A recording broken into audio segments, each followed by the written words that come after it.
మహాగణాధిపతయే నమః. ఓం గురుభ్యో నమః. ఓం శ్రీమాత్రే నమః. పరమేశ్వర స్వరూపమైనటువంటి జ్యోతిష, వాస్తు మరియు ఇతర అనేకమైనటువంటి శాస్త్రములను మనకు అందించినటువంటి మహర్షులకి నమస్కారం. హయగ్రీవ హయగ్రీవ హయగ్రీవేతి యో వదేత్తస్య నిస్సరతే వాణి జన్మకన్యా ప్రవాహవత్. అరుణాం కరుణాతరంగితాక్షీం ధృతపాశాంకుశపుష్పబాణచాపాం అనిమాదిభిరావృతాం మయూకైః అహమిత్యేవ విభావయే భవానీం. శ్రీమాత్రే నమః. మనం ఈరోజు చెప్పుకోబోయేటువంటి అంశం ఏమిటి అంటే, ఒక్కొక్క అంశము వల్ల వారు దారిద్ర్యాన్ని అనుభవిస్తూ ఉంటారు. అందులో 12 లగ్నాల వారికి, ఒకవేళ లగ్నం తెలిస్తే లగ్నం నుంచి ఫాలో అవ్వండి, లేనట్లయితే 12 రాసులు తీసుకోండి. లగ్నం తెలియదండి, కొంతమందికి టైమ్ ఆఫ్ బర్త్ నోట్ చేయరు, అలాంటప్పుడు రాసి చూసుకుంటూ ఉంటారు. అటువంటి వారు కూడా ఈ యొక్క అంశంలో, అంటే మీరు ఏ విషయాల జోలికి వెళ్ళడం ద్వారా మీకు దారిద్ర్యం అనేటువంటిది ప్రారంభం అవుతుంది, ఎటువంటి పరిసరాలు మీ చుట్టూ ఉండకూడదు, ఇవి కనుక తెలుసుకోగలిగితే మీకు దారిద్ర్యం అనేటువంటిది మీకు దరిచేరదు. గుర్తుపెట్టుకోండి. ఇది ఒక్కొక్క లగ్నరీత్యా ఉంటుంది, దానికి మంత్రం కూడా ఏం చేసుకోవాలనేటువంటిది ఉంది. ముఖ్యంగా లగ్నము రాసి ఏమీ తెలియని వాళ్ళు కూడా ఏ మంత్రం చేసుకోవాలో కూడా చెప్తాం, దారిద్ర్యం దగ్గరికి చేరకుండా ఉండడానికి. 1 by 1 మనం ఇప్పుడు చెప్పుకుందాం. కన్యా లగ్నము, కన్యా రాశి. మీకు దారిద్ర్యం అనేటువంటిది ఏ రూపంలో వస్తుందో చెప్తాను చూడండి. ఇక్కడ ఏమవుతుందంటే, గొడవ లేదా ఒక అగ్రెసివ్గా ఒక నిర్ణయం, అగ్రెసివ్గా మీరు ఒక కమ్యూనికేషన్ జరగడం వల్ల కన్యాలగ్నం వారికి, కన్యాలగ్నం వారు అన్నీ చక్కగా మేనేజ్ చేయగలుగుతారు, వాళ్ళ శక్తి అది. అయితే అగ్రెసివ్గా మీరు రియాక్ట్ అవ్వడమే మీకు దారిద్ర్యానికి కారణం. అంటే ఏమంటారు చాలామంది, ఏమంటే ఆ వ్యక్తి చాలా బాగా పనిచేస్తారంటే కోపం మాకు నచ్చలేదు, అందుకే మేము అతనితో కట్ అయిపోయామంటూ ఉంటారు. ఇదేమిటండి, ఏమో ఒక్కసారి 10 సార్లు చక్కగా మాట్లాడేది, ఏదో ఒకసారి నాకు ఎమోషన్, ఏదో కోపం వచ్చింది, అంత మాత్రం చేత నాకు మొత్తం కాంట్రాక్ట్ క్యాన్సిల్ చేసేసారేంటి అనిపిస్తుంటుంది. జాబ్లో తీసేసారేంటి, కాంట్రాక్ట్ క్యాన్సిల్ చేసేసారేంటి, ఇట్లాంటివన్నీ అనిపిస్తుంటాయి. అంటే ఏమిటి, మీకు దారిద్ర్యం దరిచేరకుండా ఉండాలి అంటే కోపాన్ని అదుపులో పెట్టుకోవాలి, ముఖ్యంగా కన్యాలగ్నం. ఎందుకు అంటే లగ్నాధిపతి బుధుడు. ఈ లగ్నాధిపతి వెళ్ళి ఏం చేస్తున్నాడు, కుజుడు పాత్రను పోషిస్తున్నాడు. అంటే ప్రకృతిలో ఒక మనిషి ఒకదాన్ని ఎక్స్పెక్ట్ చేస్తాడు. గులాబ్ జామున్ తీయగా ఉండాలి, మిరపకాయ బజ్జీ ఉంది కారంగా ఉండాలి. మిరపకాయ బజ్జీ తీయగా ఉండాలి, ఏంటి మిరపకాయ బజ్జీ తీయగా పక్కన పడే అంటాడు. అదే గులాబ్ జామ్ తినేటప్పుడు తీగున్నా మాకు బాగా చేశాడంటారు. అంటే ఏమిటి, ఒక్కొక్క దాని నుంచి ఒక్కొక్కటి ఎక్స్పెక్ట్ చేస్తాడు. మిథునము లేదా కన్యా లగ్నం నుంచి, అంటే వాళ్ళకి తెలియదు మీరు మిథున లగ్నం కన్యా లగ్నం అని, మిమ్మల్ని చూడగానే వాళ్ళు ఎక్స్పెక్ట్ చేసేది ఏంటంటే మీ తెలివితేటలు, మీ మేనేజ్మెంట్, మీ మేనేజ్ స్కిల్స్ని ఎక్స్పెక్ట్ చేస్తారు. కానీ మీలో అగ్రెసివ్ నేచర్ని వాళ్ళు జీర్ణం చేసుకోలేరు. అందుకని ఏంటి, బాడీ పెయిన్స్ మూలంగా, అగ్రెసివ్ నేచర్ మూలంగా, లేకపోతే తొందర కూడా ఒక నిర్ణయం తీసేసుకోవడం మూలంగా, అంటే ఫాస్ట్గా నిర్ణయం తీసేసుకుంటాం. ఒక్కొక్కసారి మనం స్లిప్ సెకండ్స్లో సరే చేసేద్దాం, అక్కడ మీకు దారిద్ర్యం చుట్టుకుంటుంది. అది కూడా ముఖ్యంగా అన్నదమ్ములతో కలిసి తీసుకునేటువంటి నిర్ణయం మూలంగా, లేదా భూ సంబంధంగా తీసుకునే నిర్ణయాల మూలంగా, లేదా కొంతమంది ఫ్యాక్టరీస్, పవర్ రిలేటెడ్ సమస్యలు నడుపుతూ ఉంటారు, అటువంటి వాటి నిర్ణయాల మూలంగా, లేనట్లయితే ఒక్కొక్కసారి చూడండి కొంతమందికి ఏదైనా అగ్ని ప్రమాదం మూలంగానో, పవర్ రిలేటెడ్ మూలంగా వాళ్ళకి నష్టాలు జరుగుతాయి. అటువంటి వాటి మూలంగా మీకు దారిద్ర్యం వస్తుంది. కాబట్టి ఈ యొక్క అంశాల్లో చాలా జాగ్రత్తగా ఉండండి. ఇంకొంతమందికి ఎలా వచ్చిందో కూడా చెప్తాను. ఇది కుజుడు ఇస్తాడు కదా దారిద్ర్య యోగాన్ని, కుజుడు ఇస్తాడు. కాబట్టి కుజుడు ఏంటంటే మీకు పశువుల మూలంగా, మన జంతువుల మూలంగా ఇస్తూ ఉంటాడు. అంటే ఎవరికి కుక్క కరవడం, లేకపోతే అంటే ఇంట్లో పెంచుకునేటువంటి పెట్స్ విషయం వేరు, బయట ఎక్కడైనా రోడ్డు మీద వెళ్తుండదు. అంటే ఏమిటి, ఈ పశువుల మూలంగా లేకపోతే ఈ జంతువుల మూలంగా వస్తూ ఉంటుంది. కొంతమందికి చూడండి కొన్ని ఇన్సెక్ట్స్ కరుస్తూ ఉంటాయి, ఆ వాటి మూలంగా కూడా ఇబ్బంది రావడం జరుగుతుంటుంది. కాబట్టి ఈ యొక్క విషయాలు జాగ్రత్తగా ఉంటుంది. మరి ఏమిటండి దీనికి పరిహారం ఏంటి,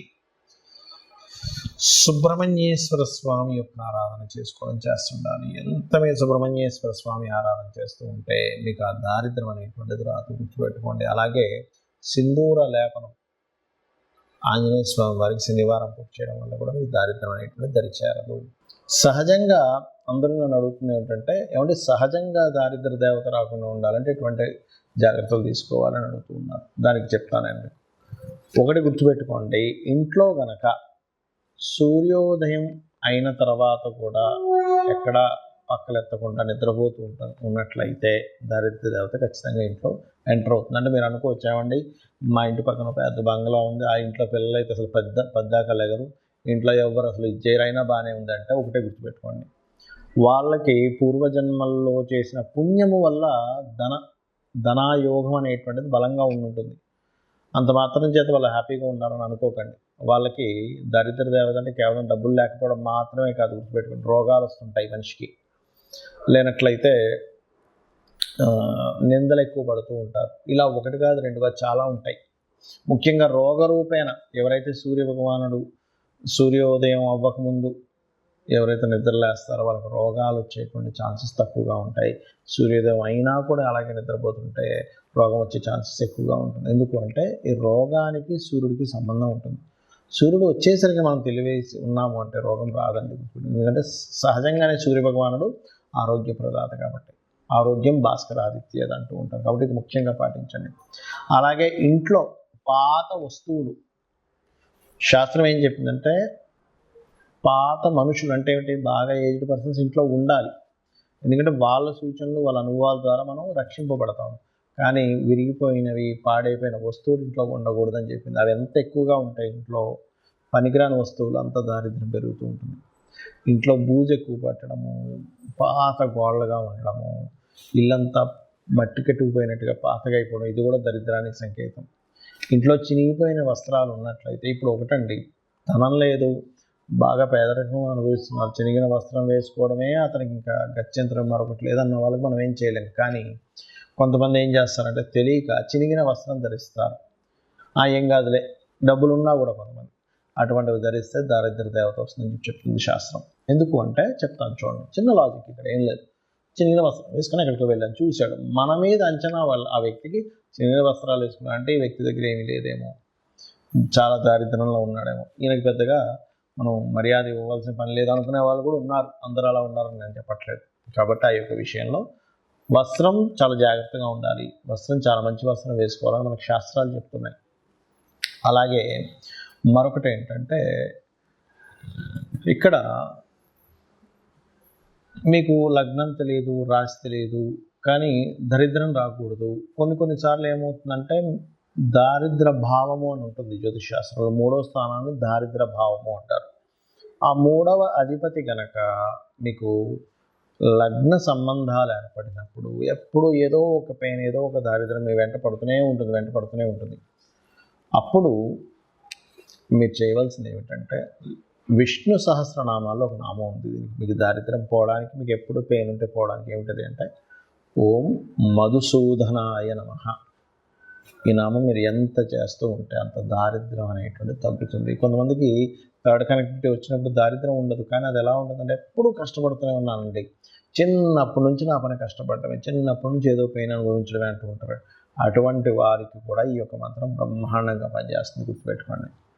అలాగే ఇంకొక విషయం ఏంటంటే, ఇంకో దారిద్రం గురించి చెప్తాను. మనం తిన్న కంచంలో కడగకూడదు. తిన్న కంచంలోనే కడిగేస్తారు చాలామంది. శాస్త్రాల్లో మనకి మనం ఏదైనా ఆహారం భుజిస్తున్నామంటే దాన్ని యజ్ఞం కింద చెప్పారు. ఇదొక యజ్ఞము. మరి యజ్ఞం చేసిన దగ్గరే మనం చేయి కడుక్కుంటాము, ఆ యజ్ఞం కుండంలో కడుక్కోం కదా. కాబట్టి తిన్న కంచం అంత పవిత్రమైనటువంటి విషయంగా చెప్పారు కాబట్టి అది చేయకండి.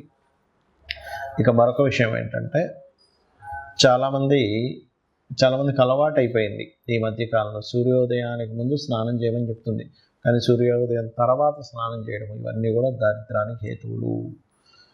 మరొక విషయం ఏంటంటే, దీంతోపాటు మీరు చాలామంది చేతిని తల మీద పెట్టుకుంటూ ఉంటారు, తల మీద చేయి పెట్టుకోకూడదని చెప్తూ ఉంటారు. ఎందుకంటే ఇది లక్ష్మీ స్థానంగా చెప్తారు. ఈ లక్ష్మి ఎప్పుడు తలకెక్కకూడదట, తలకెక్కితే దారిద్రం అని చెప్పి మనకి దత్తాత్రేయ చరిత్రలో ఉంటుంది. ఆ యొక్క తన్ని చంపడానికి స్వామివారు ఒక ప్రణాళిక వేస్తారు, దత్తాత్రేయులు వారు వేసి అమ్మవారిని తల మీద పెట్టుకునేలా చేస్తారు. వెంటనే ఆ రాక్షసుడు హతం జరుగుతుంది. కాబట్టి పెట్టుకోకూడదని చెప్తుంది శాస్త్రం. దీనికి మళ్ళీ ఎక్కడెక్కడ చేయి పెట్టుకుంటే మంచిదనేటువంటిది పాదం దగ్గర, మోకాళ్ళ దగ్గర, కాళ్ళ దగ్గర, పొట్ట భాగంలోని, ఈ రకంగా ఈ నుదుటి భాగంలోని ఇక్కడ చేతులు పెట్టుకొని కొన్ని నామాలు, లలితాసహస్రనామాలు చదివితే అదృష్టం కలిసి వస్తుందని చెప్పింది శాస్త్రం. ఎక్కడా కూడా మీరు ఓన్లీ తల మీద పెట్టుకోకుండానే కాకుండా ఎక్కడ ఏ బాడీలో ఏ పార్ట్ దగ్గర మీరు హస్తాన్ని పెట్టుకుని మంత్రం చదువుకుంటే మంచి ఫలితాలు వస్తాయి అనేటువంటిది కూడా చెప్పింది చెప్పాలంటే. దానికి మళ్ళీ తగ్గట్టుగా దానికి సంబంధించినటువంటి రెమెడీస్ కూడా చెప్పడం జరిగింది. అలాగే మరొకటి ఏంటంటే, ఈ దారిద్ర్యం అనేటువంటిది ఒక్కోసారి మనకి జన్మజాతకంలో 3వ అధిపతి మహాదశలు నడిచేటప్పుడు కూడా ఉంటాయి. మరి అప్పుడు ఎలాగ దాన్ని జయించాలి? ఎందుకంటే ఆ మహాదశ నడుస్తుంది కదా అన్నప్పుడు ఒకే దగ్గర స్థిరంగా ఉండకుండా మారుతూ ఉంటే మీ లైఫ్ బాగుంటుంది. అప్పుడు ఎందుకంటే 3వ అధిపతి లగ్న సంబంధం ఏర్పడింది, ఎవరికైనా దరిద్ర యోగం ఏర్పడింది.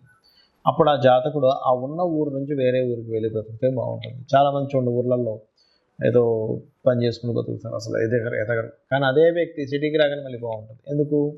ఆ వ్యక్తికి ఉన్న స్థలం నుంచి మారే యోగం ఉంటుంది. అప్పుడు ఆ దోషం అనేటువంటి ఆ రూపంలో పోతుంది.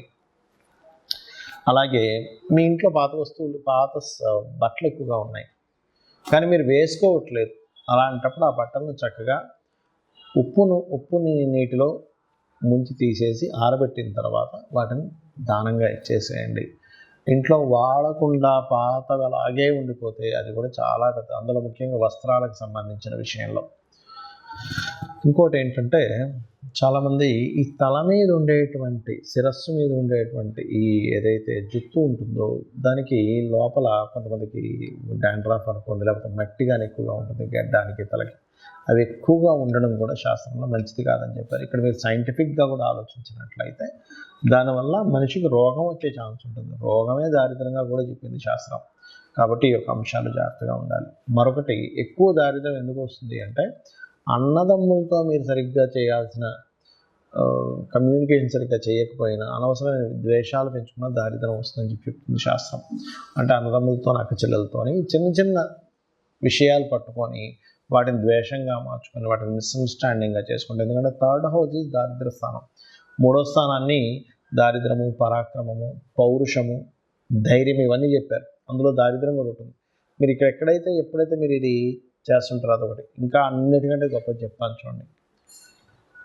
మీరు గాసిప్స్ కనుక వాళ్ళు అలాగంట వీళ్ళు ఇలాగంట అని ఎంతైతే మీరు చెప్పుకుని ఉంటారో అదే మెయిన్ ముఖ్యంగా దారిద్రానికి హేతువుగా శాస్త్రాల్లో చెప్పబడింది. దానికి మరి ఏమిటండి పరిష్కారము అంటే, మధుకైటబుల వధ అని ఉంటుంది శాస్త్రంలో. మనకి మీరు వినే ఉంటారు, విష్ణువు యొక్క చెవులో నుంచి వస్తారు మధుకైటబులు అని ఇస్తారు. అతను బ్రహ్మని మాతో నువ్వు పోట్లాడు, లేకపోతే నువ్వు మా చేతిలో చచ్చిపోతావు, సంథింగ్ అట్లాంటి భయపెట్టేసరికి ఆ బ్రహ్మ వెళ్ళి విష్ణుమూర్తిని ప్రార్థించడం జరుగుతుంది. అప్పుడు విష్ణుమూర్తి నిద్రలో ఉన్నట్టుగా ఉండగానే ఆ నిద్రకి ఎవరైతే కారకులో ఆ అమ్మవారిని ప్రార్థించడం జరుగుతుంది. అప్పుడు ఆ మధుకైటపుని సంహరించడానికి ఆ యొక్క మహావిష్ణువు నిద్ర లేచి వాళ్ళిద్దరితో యుద్ధం చేస్తాడు. కానీ ఎంత యుద్ధం చేసినా వాళ్ళు చనిపోరు. అప్పుడు వాళ్ళు ఏం చేస్తారంటే, కాసేపు రెస్ట్ తీసుకుంటా అన్నప్పుడు ఈ అమ్మవారిని అడుగుతాడు మహావిష్ణువు, తల్లి నేను ఎంత సంహరించినా వీళ్ళు చావట్లేదు, మరి ఎలాగా అంటే ఒక ఉపాయం ఇస్తుంది అమ్మవారు. ఏమిటి ఆ ఉపాయం అంటే, ఇతనే వరం ఇస్తా అంటాడు మధుకైటపుడు విష్ణువు. నేను మీతో ఎన్ని సంవత్సరాలు 1000 సంవత్సరాలు యుద్ధం చేసిన అయినా సరే మీరు చాలా బాగా యుద్ధం చేశారు, కాబట్టి నేను మీకు వరం ఇస్తున్నాను తీసుకోండి అంటే, వాళ్ళ మదం ఉంటుంది కదా, ఏంటి నువ్వు మాకు ఇచ్చేది ఏంటి వరం, నేనే మీకు వరం ఇస్తున్నాను అంటాడు ఆ మహావిష్ణువుకి వీళ్ళిద్దరు అన్నప్పుడు. అప్పుడు ఆ మహావిష్ణువు ఏం చేస్తారంటే, సరే మీరు మాట తప్పకూడదంటే సరే మాట తప్పమంటారు. మీరిద్దరూ నా చేతిలో చనిపోవాలని మహావిష్ణువు కోరుకుంటాడు. అప్పుడు వాళ్ళు ఏం చేస్తారంటే, ఓహో అలాగా అయితే చనిపోతాం కానీ నీరు లేని ప్రదేశంలో మమ్మల్ని చంపాలి అంటారు. కానీ అది మొత్తం నీరే. నీటి మధ్యలో ఇతను శేషపాను పైన ఉంటూ ఆ యొక్క పద్మం నుంచి వచ్చినటువంటి బ్రహ్మగారిని చంపుదాం అనుకున్నారు కదా వీళ్ళు. సరైనప్పుడు ఏం చేస్తారు, అలాగే అని ఇతని శరీరాన్ని పెద్దగా పెంచి అతని తొడ మీద వేసి ఇతన్ని చంపేస్తారు.